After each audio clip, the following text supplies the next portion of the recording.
Are you coming back to school with me? We could have done it all so easily. Hi, my name is Craig Thompson Wood. I'm your host on Teaching with Board Games, here today to take a look at Card Game for Rebel Girls by Gibsons.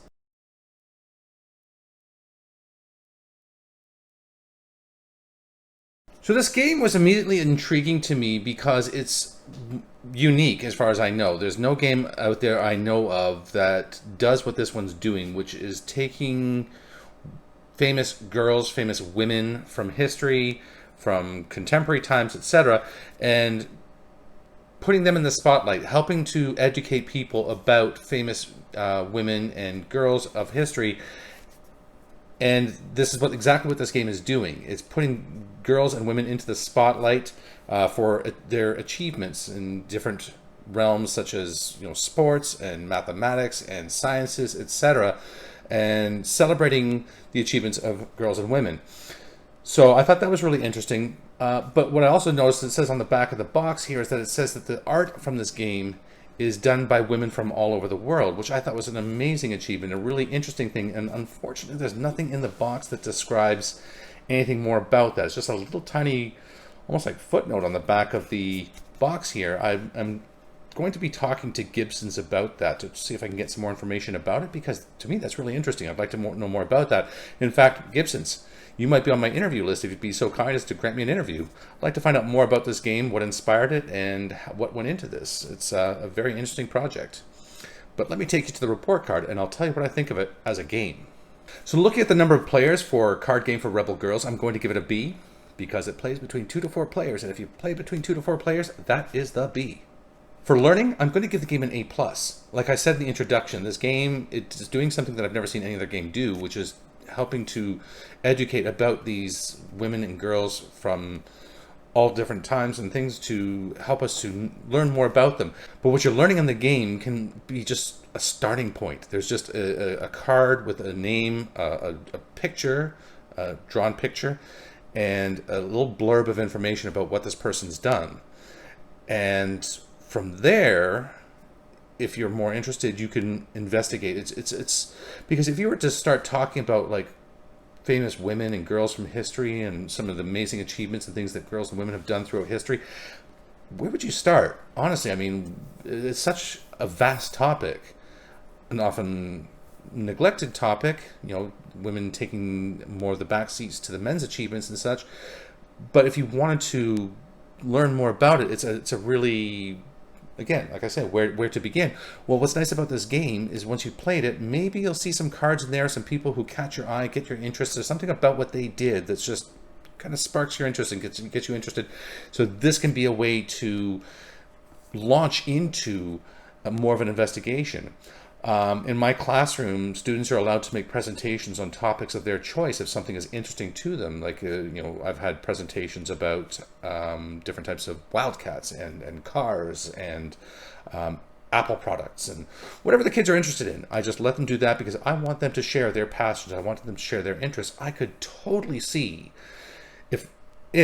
when I bring this card game into my class and some of the girls are playing it, maybe even some of the boys, I hope, and they start learning about some of the girls and the women from this card game, maybe I'll start seeing some presentations about these people and learn more about them through their presentations. I mean, it's just such a wonderful launching point into more investigation.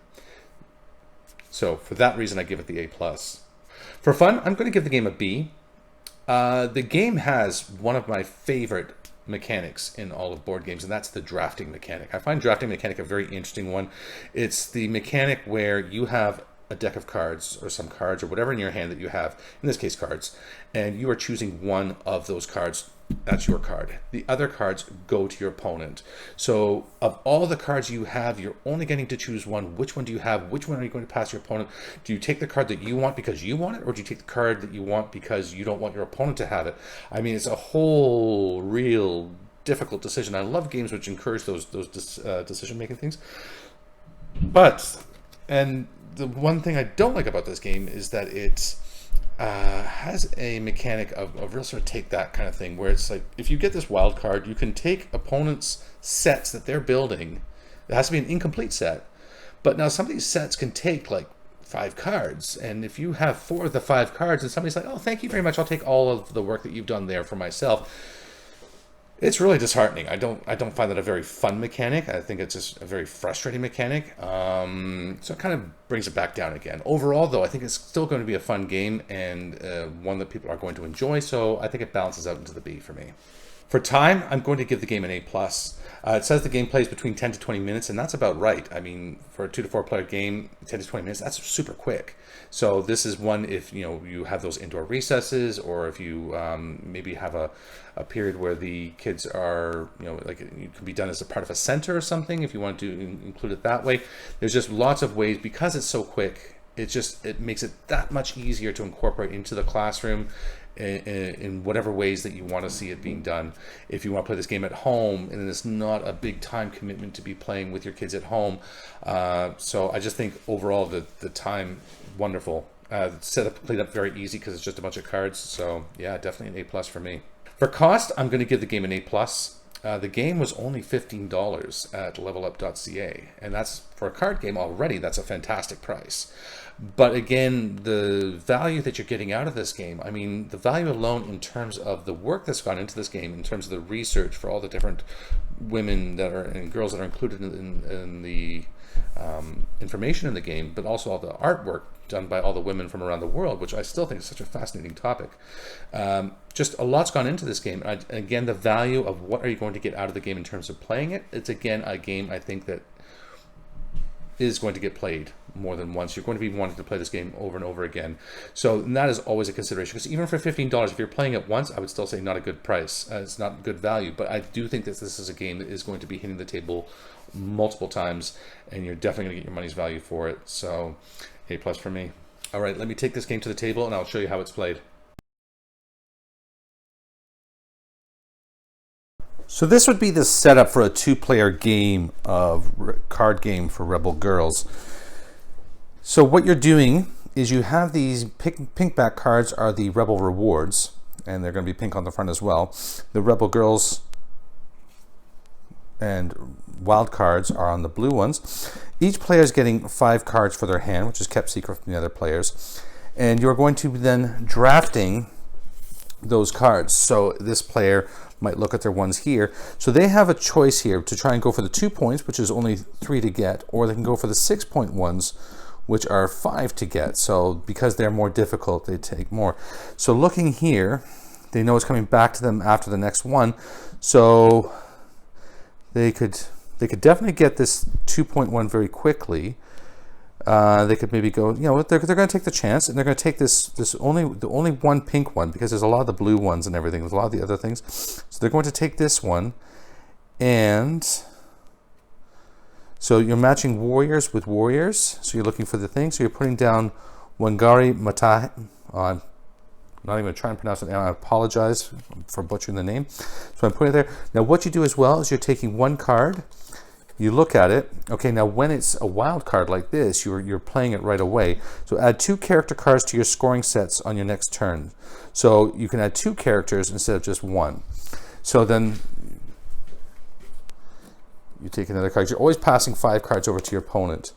So now this is all played simultaneously, which is another nice thing about it. It helps the game go faster. So now Mary Edwards Walker is added to the pile. It's going over there. So while they were doing that one, then this player would be looking at their cards. And so they have 3 creators, a pioneer, and a champion. So they've got 4, 4, and 4. So they only have 1 champion. So I'm going to maybe avoid that one. They don't have any pioneers. No, sorry, pioneers. They don't have any warriors. So I think they're going to go for this one, because they can definitely get this one going. So they're going to take the one and only pioneer and put Grace Hopper down there. So now, as I said before in the thing, so it talks about what so Grace wrote programs for the first ever computer, which decoded enemy messages and helped win World War II. So it just gives you a little bit of information. So Grace Hopper said, wow, that's really interesting. How did she do that? What else did she do? And just find out more about her. It's a lead-in. It's a lead-in to doing some more research about this woman and her achievements and what she did. So that's amazing. Now, on the cards here, too, so while Grace Hopper did these amazing things, helping to win World War II is an amazing achievement. Whereas on the card here, they're just reminding us that sometimes the things we do on a daily basis are also things that we can take some pride in. You swam further than ever at swimming club today. That strength will help you every day. I mean, swimming farther than you ever have, trying new foods, painted a picture, and your imagination allowed you to explore the world. I mean, you don't have to help win a world war in order to be an amazing person. Doing the small things in everyday ways and reminding ourselves that sometimes it's just those little things that can make us amazing too. So that's what they're doing. So again, they've chosen, they take one, and Mary Edwards Walker's added to this hand as well. So some of the cards are going to be repeated, as you can see. So now they have 5 cards here. So they've got another Grace Hopper there. So they've got their Pioneer. They need 2 creators and a champion. So I think what they'll do, and again, we're not seeing any warriors here, so I think we're just going to continue trying to work for the points here. We're going to take the Bronte sisters for the creators and draw another card. And everyone wants to join your team, add 3 character cards to your set the next time. So they're going to get to add 3 characters. That's really going to be helpful. Whoops. Scoring potential. Take 1 incomplete set from another player to add to your Rebel cards collection. So here's, like I was saying, we can now take this one. It's incomplete and it's now ours.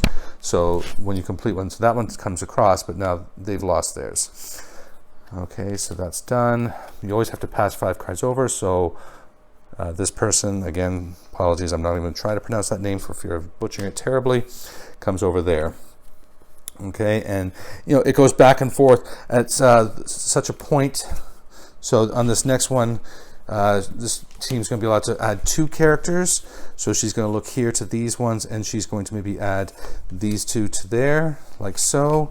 And she's going to be allowed to add 3. So she'll take the 2 creators here and the champion, and she's done it. She's completed this set of 4. She only need 1 creator. So she's allowed to take 3. So she'll take obviously the champion goes there to complete the set, and then we'll put the creator over on that one. So when you create the set, then what you do is you show all the things. You can, I'd maybe recommend reading off the names and what they've done. This one comes away, goes over here for points, and another Rebel card comes down. And game continues. So the game continues until the Rebel reward cards are empty, or you've run out of cards in the Rebel card deck, at which point you tally up all the points that each player has scored. Whoever has the most points is the winner. And that is how you play Card Game for Rebel Girls. So Card Game for Rebel Girls, as I've been saying, I just think it's a really interesting, amazing product that I think that is going to be a wonderful addition to many classrooms, many homes, for people who invest into this one. I myself, I have 2 of my own daughters, plus I have granddaughters, and I just think that if I'd got this game when my daughters were younger, if this game was available when my daughters are younger, my daughters are now in their 20s, I just think that this is one that they would have latched onto immediately, and we would have played this one a lot, and they would have taken a lot of interest and a lot of pride in thinking, wow, there's women who are doing these kinds of things, and maybe aspiring that they could, to just look to these women, to these girls as inspiration of the kinds of things that they are achieving. And I just think it's just a great game to be recognizing the people who have achieved such great things, and to maybe inspire future greatness in our future generations of women. And as I was saying, I think that this can easily fit into a classroom setting, being that it is low cost, it is low impact, it is low time commitment. So however you want to include it into a classroom setting, I think it's got some wonderful opportunities, particularly, as I said, if you have this kind of thing where students can do presentations or things on topics of their choice. This is some wonderful sort of inspiration for more presentations and people to be learning about some of the people that are named within this game. So I think that there's amazing opportunities, and I'm looking forward to being able to take this back to my class and sharing it with them to see some of their thoughts and what their thoughts and feelings are on it. So if you're new to the channel, then what I'm doing is I'm putting out content on a weekly basis around topics of gamification, game-based learning. I'm reviewing games such as Card Game for Rebel Girls, which are educational and help to increase and improve our pedagogy. I'm a longtime believer that games and gamification are just such valuable tools when it comes to helping us to learn. I know I myself was always a poor student, and it's only through games and gamification that I learned a lot of the skills that helped me be more successful. So as a teacher now, I make it a big part of my practice and my pedagogy to include games and gamification. So if you have any ideas for things you might like to see on the channel, like I said, if you have any games you want to review or people you want me to interview, books that you want me to read and then discuss, please just leave me that message in the comment section below. I do love to hear from the viewers. I find that your feedback is always so invaluable to me to help me to direct the channel to content which you're going to find more interesting and more applicable to what your needs are. And if you haven't already, then please do hit that like and subscribe button down below, even that little bell icon to indicate when I'm putting out new content, which, like I said, is on a weekly basis. And that's going to wrap it up for today. Until next time, I'm Craig Thompson, with your host on Teaching with Board Games, saying thanks for coming to the classroom. Are you coming back to school?